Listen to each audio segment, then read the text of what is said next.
What a marvelous chamber this is! Truly made for a princess. Never have I seen steel wrought so delicately. So very different from our wooden elven homes, yet alike in elegance. As I admire this ship, I can't help but smile as I recall how some at High Court said my staying aboard the Raven would corrupt me, taint my elven nature. What nonsense. But I know Oberon will keep a watchful eye on me nonetheless, to guarantee I don't break with our traditions. Like a hawk he'll be, and I its fledgling. Oh, never mind, my sweet. I'm rambling about silly things, whereas we have a wedding to celebrate. I just know that you and I shall be blissfully happy. Do you really have to go back and fight that horrible war? I know you're a dragon, and you can take on an army a day, but I know I shall be ever so nervous each time you fly off to face the enemy. Oh dear. I have just received this lovely invitation to attend a dinner party in my honor. The councillors want to welcome me aboard the ship and congratulate me on having become a Dragon Knight's proud wife.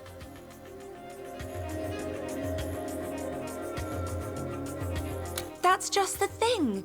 It's awfully jolly of them to throw me an impromptu jamboree, were it not that I don't eat meat. You see, the invitation reads that the dwarves' top chef will prepare all courses, and, as you know, those bawdy little fellows wouldn't consume a vegetable if it'd make them lay golden eggs. I don't want to insult the council, but I don't think I can attend this dinner.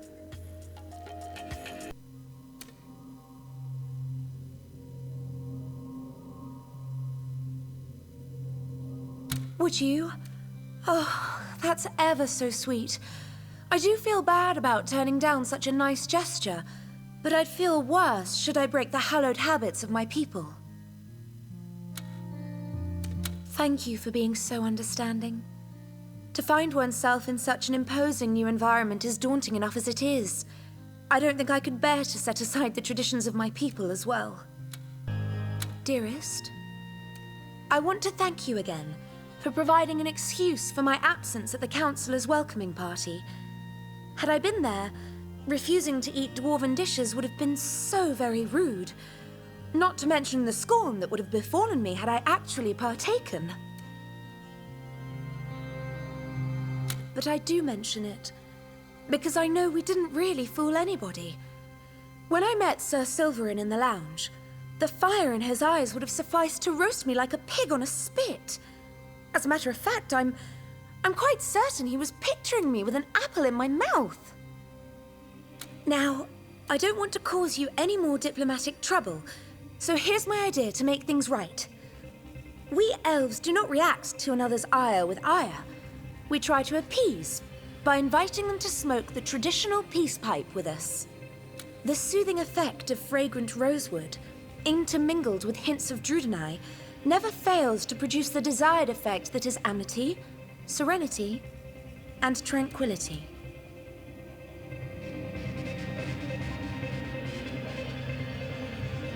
Exactly! We'll smoke and talk, and soon we'll all be best friends. At least, that's what it says on the pipeweed box. And an elf shag merchant beguiled by sweet rosewood can't be wrong, can he? To enhance the tobacco recipe, I think I'll create a nice blend of flavors.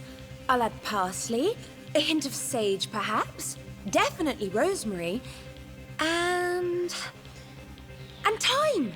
Yes, that's it. There you are, honey. Oh, you're so beautiful. All those colors in your eyes. You'll have to excuse me.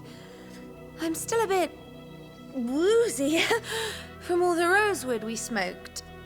But I can tell you that the gathering round the peace pipe was a resounding success. You should have heard us talk of philosophy, of life. It was amazing. Is that a butterfly?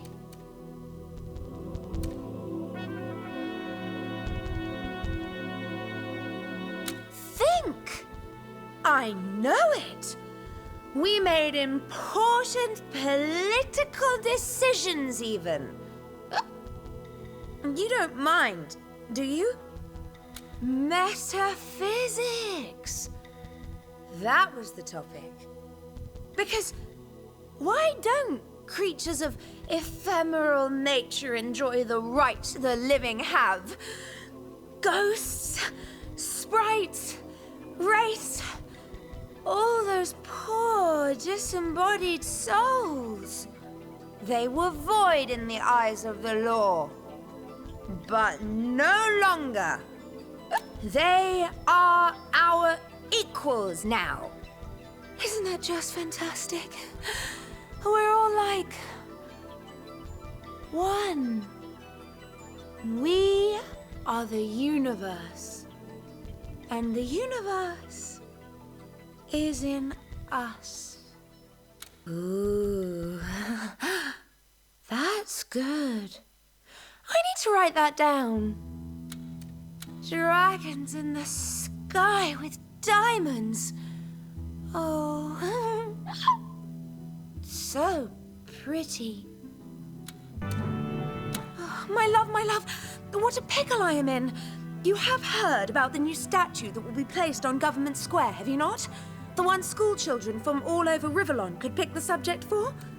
As it turns out, I am the very subject they chose. Obviously, I am very flattered, but we elves don't create statues of other elves. To do so is almost idolatrous. I should refuse.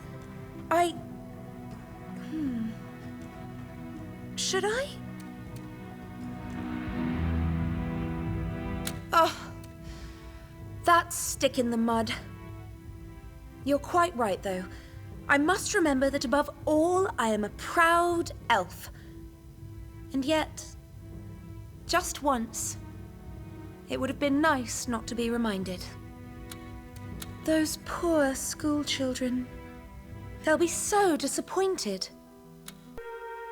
My dearest, I diffused the statue situation, upsetting neither the elves nor the children who elected me. How's that for diplomacy?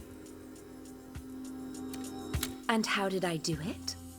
I suggested that instead of placing a monument on Government Square, an acorn should be planted that will one day become a mighty oak.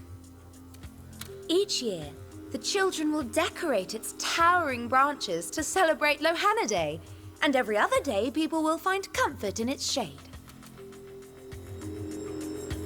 Isn't it? I think I might have a flair for this diplomacy game. Even though Prospera might be a bit upset poor old Della Gecko didn't get to sculpt me. Well, at the end of the day, I didn't break an ancient elf law, even if it is an unwritten one, and that's still important to me. Think about it. Is there anything more majestic than a grand oak? It's a perfect symbol of power and natural beauty. My love, I could really use your advice today. It's this refugee business. The imps and the elves are having a bit of a disagreement. And that's a euphemism if ever there was one. There's a camp in one of the provinces that houses thousands of people that have fled the horrors of war, but death keeps stalking them in the guise of famine. The imps want to plant techno-veg, vegetables that are engineered to grow in a day. Sounds wonderful, doesn't it?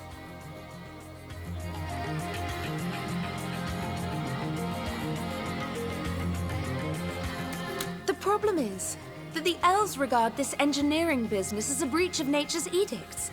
And some claim these techno-veg were never properly tested by academics. They say mothers will bear misshapen children. To make a long story short, I have been asked by my people to join the protests against the impish techno-veg, lead them even. But I'm torn. Whichever decision I make, lives could be lost.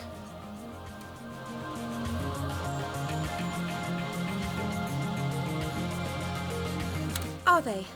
You truly think so?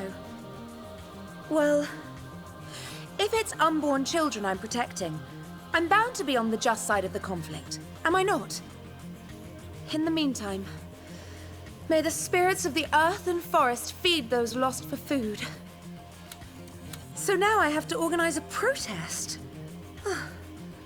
How do I even begin? Perhaps I should ask Oberon. If anyone protests all the time, it's him. My love, I am so very glad to see you. For more than ever am I in need of your counsel. Despite my own reservations, I joined the elf protests against the impish technoveg. And as a result, dozens of refugees died an ignominious death for want of nourishment. It is a tragedy. It is a crime. A crime, yes. And crime warrants punishment. A delegation of imps and lizards have charged me with 100 counts of involuntary manslaughter. And though we elves are taught always to face adversity head-on, Oberon insisted I should make use of the diplomatic immunity I as a princess enjoy. If I go to trial and am found guilty, I will go to prison. Yet with a word I can denounce the charges brought against me. Oh, but how will that make me look? I'll be chided as a cowardly murderer hiding behind the rank that makes her untouchable, beyond justice.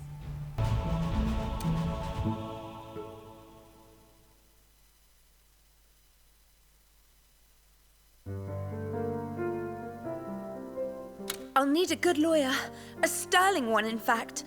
Perhaps I can yet convince my accusers that I had no ill will in mind, but merely sought to act upon the convictions of my people.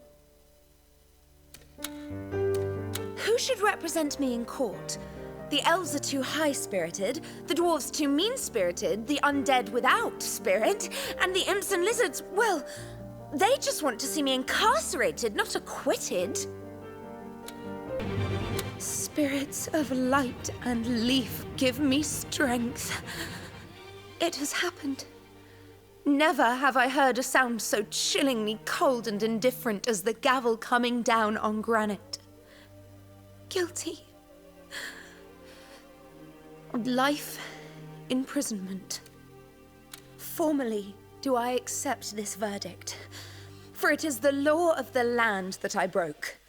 Yet morally I renounce it, for it is the principles of elves to which I adhered.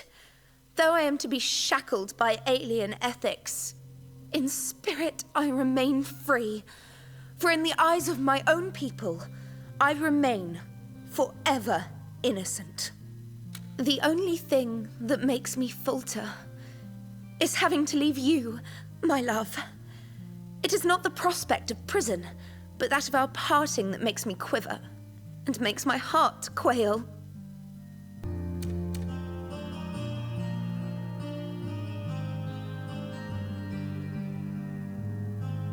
I understand. Then there is nothing left to say but farewell. May we meet again beyond the dark. Please, do not prolong our parting any longer, lest I sink in this sea of sorrow.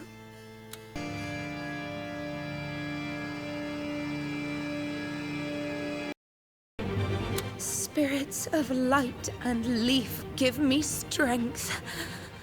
It has happened. Never have I heard a sound so chillingly cold and indifferent as the gavel coming down on granite. Guilty. Life imprisonment. Formally do I accept this verdict, for it is the law of the land that I broke. Yet morally I renounce it, for it is the principles of elves to which I adhered. Though I am to be shackled by alien ethics, in spirit I remain free, for in the eyes of my own people, I remain forever innocent. The only thing that makes me falter is having to leave you, my love. It is not the prospect of prison, but that of our parting that makes me quiver and makes my heart quail.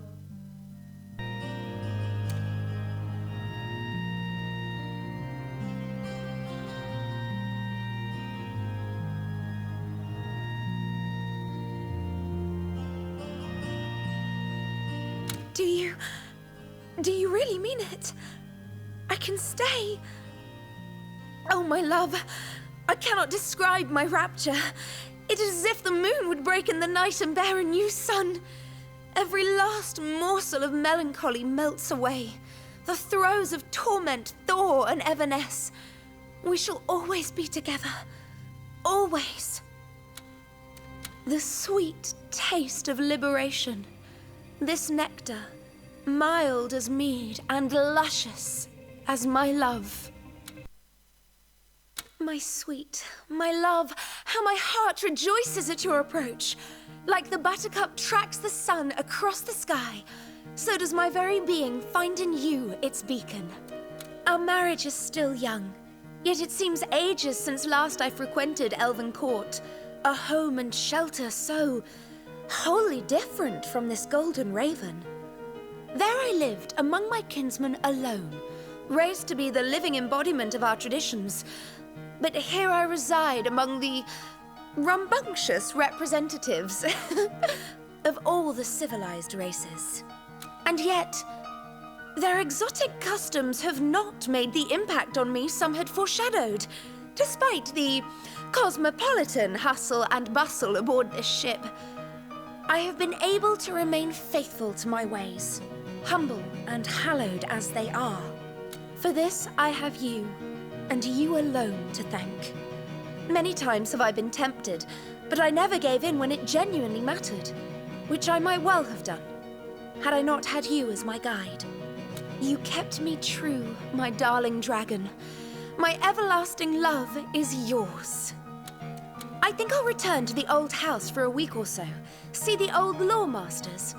I'll miss you terribly when I'm not by your side, but sometimes I long to be among the ancient trees, where soothing songs resound and all the ears are pointy. You know what we need aboard the Raven? Plants. I know. General Edmund might quip there are enough of them around as it is, but this ship is such a sterile place. A few flowers would work wonders. I'd even suggest a few animals. But between all the elves, dwarves, imps, lizards, and undead on board, it's pretty much a zoo in here as it is. My dearest darling, I know that as your queen I should remain politically neutral, but sometimes those dwarves can really twist my knickers. They're just using the war as an excuse to build mill upon mill and dig mine after mine, caring not they leave behind them a barren smoke-drowned waste. Once peace has been established, I hope you'll be a bit less lenient with them. Oh, how I do enjoy meditations in the moonlight. All the world around me wrapped in the silence of sleep. As I hum the mantras of elves, it seems like the very stars draw nearer to hear my whispers, and that if I knew the syllables of creation, the entire cosmos would condense into a word. Have you ever felt like that, my love? My love, I am so very glad to see you, for more than ever am I in need of your counsel. Despite my own reservations, I joined the elf protests against the impish technoveg, and as a result, dozens of refugees died an ignominious death for want of nourishment. It is a tragedy. It is a crime. A crime, yes, and crime warrants punishment. A delegation of imps and lizards have charged me with 100 counts of involuntary manslaughter, and though we elves are taught always to face adversity head-on, Oberon insisted I should make use of the diplomatic immunity I as a princess enjoy. If I go to trial and am found guilty, I will go to prison. Yet with a word I can denounce the charges brought against me. Oh, but how will that make me look? I'll be chided as a cowardly murderer hiding behind the rank that makes her untouchable, beyond justice.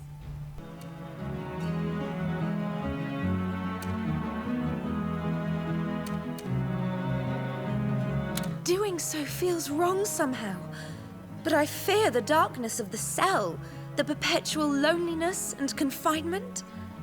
Oh, I never meant for any of this to happen. Would it even be right for me to suffer for it? Thank you for standing by me, my love. Contemplating the use of diplomatic immunity was embittering my heart, but knowing you applaud this course of action has truly assuaged my doubts. Sweetheart, I declare I can sense the surprise you conceal, now that you find me happy again, after having suffered through so many days of bad press and contempt-filled stares.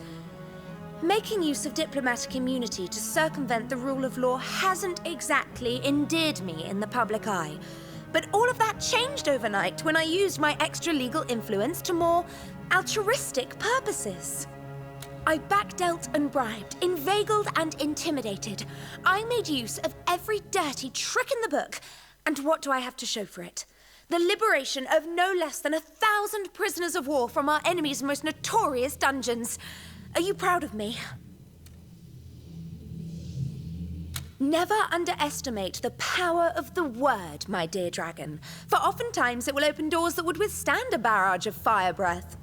One merely calls upon favors, loses a diamond in strategic locations, threatens to expose a dirty little secret now and again. These lands our enemy conquered, their original rulers still hold some sway, and, as a princess, I've known many of them for many years. Their weaknesses, their indiscretions, never would I have dreamed of exploiting them. But now I have. With questionable methods, I achieved great results. But that, I gather, is the very nature of politics. These soldiers returning from tenebrous cells, you're not sending them straight back into battle, are you? I faced their fate only a little while ago, and all I could think about was home. Home is where they should be headed.